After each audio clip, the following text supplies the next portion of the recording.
तो देखो, बोर्ड पर तुम्हें एक क्वेश्चन दिखाई दे रहा है ना? ये जो क्वेश्चन दिखाई दे रहा है ना, P is equals to alpha V square, V यहाँ पे वॉल्यूम है।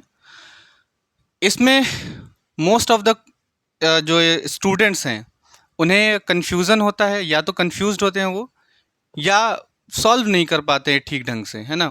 उनको समझ ही नहीं आता है कि करना क्या है यहाँ पे। ठीक है, देखो बड़ा आसान सा मामला है। पहले तो मैं इस क्वेश्चन को पूरा करूं। ठीक है, ये क्वेश्चन इसमें कुछ और भी कह रहा है। Volume changes from V nought to two V nought. Volume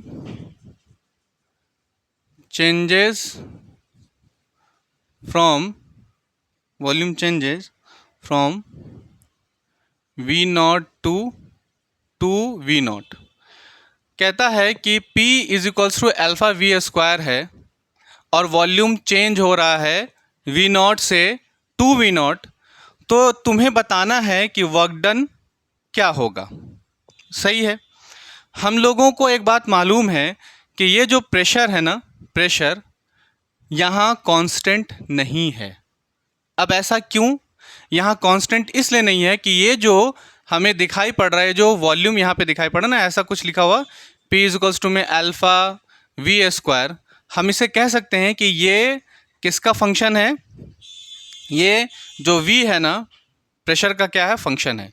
समझ आ रही बात की नहीं आ रही? कि वॉल्यूम अगर चेंज होगा तो प्रेशर भी क्या होगा? चेंज होगा। तुमसे क्वेश्चन में ये नहीं कहा है कि प्रेशर कांस्टेंट कांस्टेंट, ऐसा कुछ भी नहीं कहा है। तो हमारे पास जनरल इक्वेशन है। जनरल इक्वेशन क्या है वर्क डन का? वर्क डन की जनरल इक्वेशन है work done is equals to integration of P d V. V1 से कहाँ तक? V2 तक लिमिट लेते हैं हम लोग।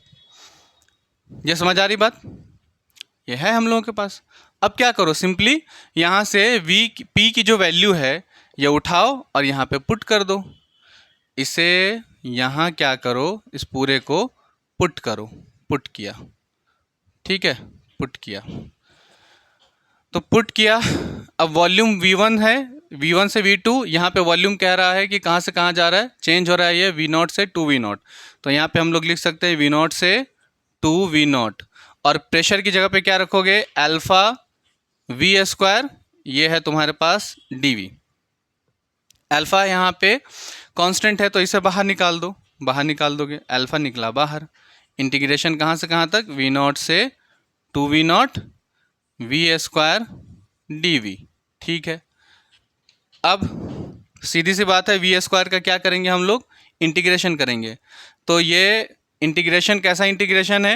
ये इंटीग्रेशन है किसका? x to the power n dx का, इसका।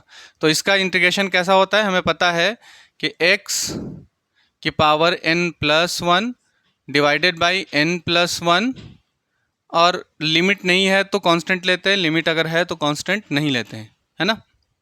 तो देखो ध्यान से, यहाँ पे अब क्या करेंगे हम लोग? सीधी सी बात है, इसकी पावर टू है तो वर्क डन इक्वल्स टू क्या हो जाएगा? v की power three divided by three. Limit कहाँ से कहाँ तक है? लिमिट है V0 से टू V0। ठीक। अब लिमिट लगाने का, अच्छा ये अल्फा भी तो है ना यार, अल्फा भी तो है, अल्फा तो बाहर आ जाएगा।